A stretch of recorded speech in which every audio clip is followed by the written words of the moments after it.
Ako si Meng. At siya naman si Ses.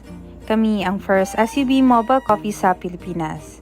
Ang goal namin ay malibot ang buong Pilipinas kasama ang aming mobile coffee.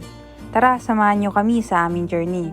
Ayun, kakasimula pa lang namin mag-vlog pero natapos na namin ang 5 lugar sa Mindanao. Yun ang Kabakan, Kidapawan, Jansan, Arakan at ngayon ang Cotabato City naman.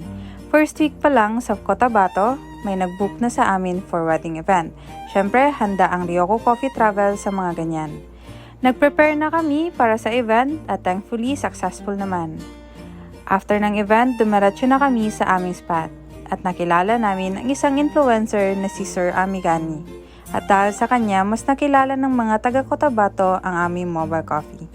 Ang dapat na 1 week ay naging 3 weeks dahil sa request at full support ng mga Cotabateños. Sa 3 weeks na pagstay namin sa Cotabato, may mga nakilala kaming mga solid na bagong kaibigan at talagang araw-araw pumupunta para magkape, magtambay at makichika na rin. Ang masasabi lang namin sa 5 lugar na napuntahan namin, maraming salamat sa suporta. Malay nyo sa lugar nyo na ang susunod. Salamat!